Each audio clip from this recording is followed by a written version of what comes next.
Hello friends, so today's video is going to be my March new releases wrap up. This is actually going to be part one of two because I read 6 new releases this last month, and some of them, there's just so much to say about them in order to, I think, give you a good indication of what you're getting into if you do check them out. So for today, I'm going to be talking about City of Dusk, All the Horses of Iceland, and then the Bone Orchard. And then in part two, we'll be talking about A Magic Steeped in Poison, Gallant, and Wild and Wicked Things. Kicking it off for today, we have City of Dusk. This book doesn't seem all that long as far as epic fantasy goes, which is what it is.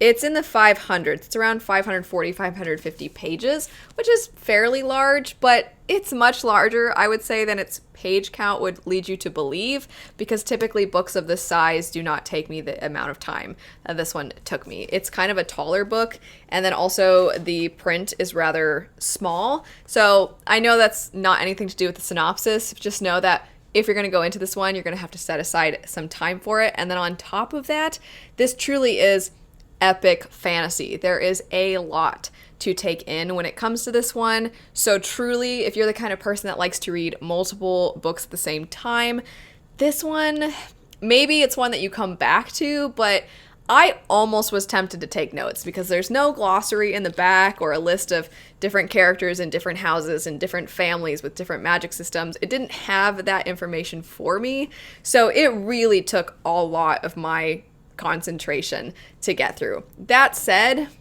I almost DNF'd it multiple times because there is so much to take in, and for a while I was feeling like, I don't know, I just felt like everything, I was taking in information, but I was waiting for it to all kind of come together, for it to become a more cohesive plot, to feel more connected to the characters, to feel like I had a grasp on the world. I not only thought about DNFing it for a while, but then I multiple times thought about DNFing it. But I am very glad I did not, because since finishing this, not only did I really enjoy it by the end, but also I keep thinking about it. I keep finding my thoughts coming back to it. And I'm really excited for the sequel. It was a lot. The author really had to lay the foundation, and there was a lot of foundation to lay with this first installment of this series, but I'm really excited for the next one. If you are a fan of epic fantasy, if you're a fan of large casts, just right off the bat, I'm going to say maybe check this one out. But all that to say, and jumping into the plot itself, we follow 4 different houses with all their own families.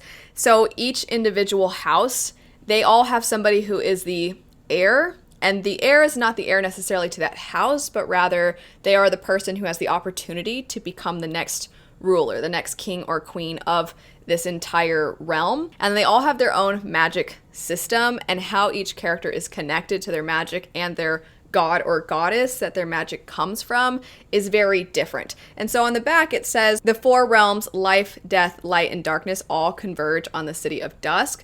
And the magic was one of the things that I found myself really captivated by. Each of the magic systems, while they're not the most unique in a vague sense, you know, the light magic, the dark magic or shadow magic, and then the death magic is necromancy to a certain degree, and then also there is the one that is more elemental, so you have air and fire and things like that. We've seen those forms of magic in a lot of different fantasy, a lot of different epic fantasy, but having it all in one book and the details within those magic systems are really cool. So an example would be with the elemental magic system. The particular character from the house that has that magic, she has to use instruments to help her sort of focus in and be able to manipulate elements, which I thought was really unique. And then with the light magic, that particular character actually is having a very hard time connecting to their magic. There was something rather traumatic that happened in their past, and ever since then, their magic has weakened, which is a very big deal when it comes to going up against the other houses, being taken seriously. It puts a lot of pressure on him, and it comes from his father, it comes from himself, and he also has family members who are grieving after that traumatic event. So there's a whole thing to learn for that character and how their personal trauma is connected to the magic. And then you have the shadow character, and they're not actually the heir to their house, but they are the most prominent perspective from that house that you are going to see. They have a very strong relationship with their brother. And then we have the necromancy family, but rather than bringing spirits back from the dead, using them, controlling them to try and gain power, they're more focused on trying to help people rest, or if there is something going on where somebody is using that kind of magic in the wrong way, they try to do what they can to put those souls at ease. So there's so much going on with each of these different houses, and despite the fact that they're essentially supposed to be going up against one another, you see that ever since they were young, they have relationships with one another. Some of them are friendly, some of them are not so friendly with one another, some of them are maybe slightly more romantically involved with one another, and there's a lot of really intricate relationships between all of these characters. And then, like I said, you also get their individual family dynamics and how they almost have their own cultures within each family. On top of that, there's also different customs and lore associated with their individual gods and goddesses. So the reason that each family has their own magic system, it's derived from the particular god or goddess that they are essentially the descendants of. And you get the history throughout the story. I saw a review that I kind of agreed with, but it's not going to be the same for everybody. Someone said they thought that this book almost had too much world building, which to some degree every now and then, just because there's so much to take in. I'm trying to remember all the characters. I'm trying to remember all their siblings. I'm trying to remember all the magic systems. I'm trying to remember, wait, why is this character not like this character? Trying to take all that in, and then on top of that being like, here's the story behind their goddess and how they, and I'm like, oh, I don't care at this moment, but I'm actually grateful. It did contribute to the page count and the length, but I am grateful that I got all of that, because by the end, I really appreciated all of the attention to detail that the author put into crafting this world. Again, if you are a fan of epic fantasy, definitely give this one a try. I will say it took until about 125 or so pages before I was like, okay, all right, that was interesting. I don't know what's going to happen now. And there were some characters at the beginning I'm like, oh, this one's kind of annoying, or I don't love the dialogue between these characters. But what that did allow for was character growth, or sometimes maybe the opposite of that. You see characters maybe going in a direction that is perhaps not the healthiest. There are some moments where you're like, what the heck? And then there's some twists and turns, especially in the end. The last 100 or so pages really was race to the finish line. Those of you that are fans of Brandon Sanderson, there's the Sanderlanches that you typically get. I would say that this book has that feeling as well.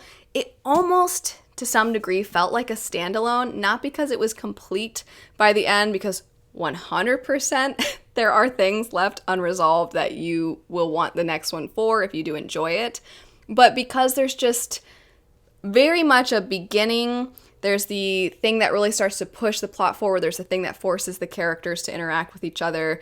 Then there's kind of this build up, and then, like I said, that race to the finish line. There's also multiple antagonistic forces or people throughout the story, and it also depends on which character you're following.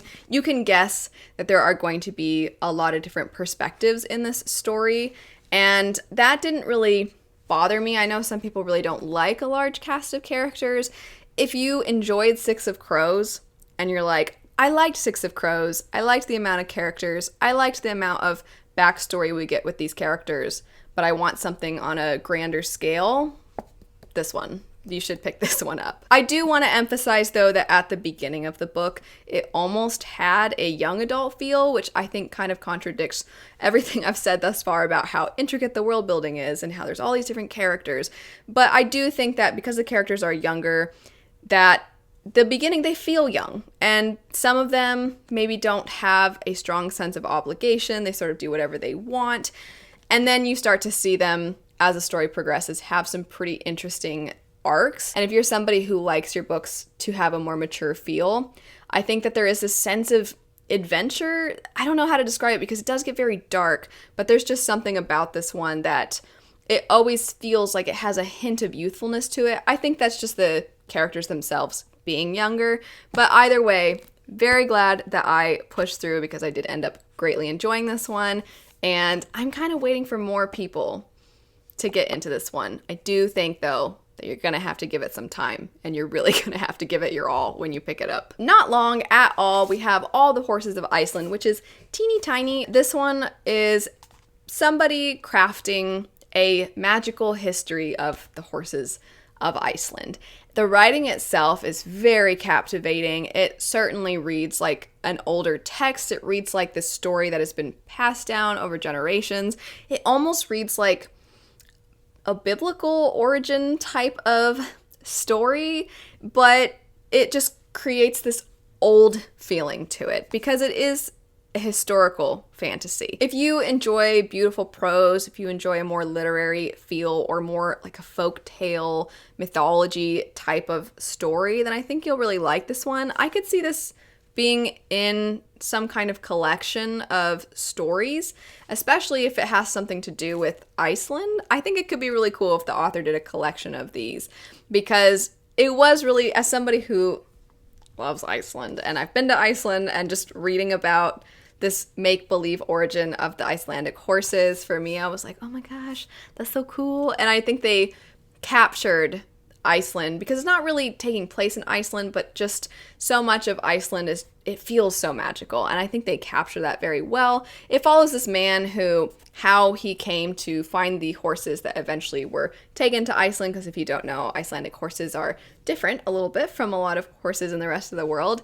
So you follow him in a lot of different places that aren't Iceland, but I don't know if you didn't have that love of Iceland, if you would really enjoy this all that much. But I do think it's beautifully crafted, and I think if you're a fan of historical fantasy, then maybe give this one a go. Last for today is The Bone Orchard. So this book is truly unlike anything I've ever read, which I was not expecting based off of the synopsis. The synopsis makes it seem as if it's just going to be a fantasy murder mystery with maybe a little bit of a twist, because the person that is supposed to be solving the mystery and who was murdered are not your typical characters. So the person who is murdered is this important noble figure, and he, before he dies, tasks essentially his on-call prostitute to solve his murder, because they have a pretty good relationship, and he's like, hey, can you figure out who did this and also take them out for me? I'm gonna die, so I can't do it, but if you could do it, that would be great. Generally speaking, I would say when we have a murder mystery where there's a personal connection, it's usually a family member and they really want to get justice, or it's this husband or wife or something like that. So to have it be a prostitute, you're like, oh, okay, that's already a little bit different. That's not what makes this book different at all. What makes this book different is this is going to sound like a negative word, but it all depends on the reader, how convoluted the story is. You will immediately know what I'm talking about as soon as you pick up the book. You're going to pick up the book and be like, what? What's going on? And that feeling of confusion is something I know some readers absolutely love, because as you're reading the story, you're trying to figure out what is going on. You're trying to piece everything together, and then new aspects come into the story and you'll get a little bit more information. And I'm not even talking about the murder mystery. I'm talking about something to do with our main character / characters. And I say that way for a very specific reason. But as you get more information, you're getting these breadcrumbs and you're trying to put everything together. I know that is so fun for some readers. And if you're somebody who is looking for something different, if you're looking for something where the story itself, the way it's written, the way it's delivered to you is unlike anything you've ever read, then you are going to absolutely love this book. It was an experience reading this story. And I buddy read it with my friend Jess from the channel Jess Owens. And both of us were like, this isn't a spoiler, but I want to give a little bit more information. But if you really want to enjoy this mysterious experience without any more details, then I'm going to have a timestamp that you can skip ahead to. But just really quick, if you're wanting a little bit more information as to what I'm being so vague about, the beginning of the story, you have this character who they refer to themselves as Charm, but then they keep referring to the lady. And it very much seems like the lady is within them, within their mind. You can't tell if this is perhaps some form of split personality. You're not sure if this is just how they handle certain situations where they sort of believe themselves to be one way and they literally give that their own name as opposed to this other aspect of themselves they give a different name to. But then on top of that, you have other beings that are outside of this character's body, that they share a mind, even though they're not in the same body, and they are referred to as different feelings, different experiences. So you have one that's pain, one that's desire. You have these different beings, and it seems as if they have been grown and kind of in these tubes, and it's all very fascinating. It's really interesting, but you are reading the first chapter and then a lot of the rest of the book like, what the heck is going on? For me, it did end up being a little bit on the extra convoluted side. I do respect so much how unique this book was, and I also want to shed light on some of the world building. It's not the main focus of the story, but there's just little things here and there that make me actually really want this author to write something else within this world with these same world building mechanics. So one aspect is that it's more of a Victorian, almost steampunk setting to some degree. You have these things known as mind locks, and they are something that some characters or some people have that almost prevent you from going down a certain thought process. That, to put it in a way that doesn't really give away spoilers, it's almost like to prevent you from madness or prevent you from saying things that you shouldn't say. And who's deciding what you shouldn't say and how you're connected with somebody else depending on your mind lock. There's a lot more to it. And then on top of that, there's also the ability to create other beings, we'll say, and how you're able to create these beings. There's something called empathy fluid, and you find out about the empathy fluid and where it comes from. And because I loved this world so much, I hope that the author actually writes more stories within it, or more stories utilizing these same concepts. In the origin of how these concepts came to be, I can see the author doing something really cool with that, or maybe even writing something years later, and maybe characters from this book are referenced in that book. That's what I would really enjoy. But I think if you are looking for something, like I said, that it feels like an experience reading, then this is 100% the book for you. That's it for part 1 of my March new releases wrap up. If you're interested in checking out any of these books, I'll have purchase links in the description bar down below. And if you've read them, let me know your thoughts on them. But anyway, thanks so much for watching. I hope you have a lovely rest of your day, and I'll see you all later. Bye.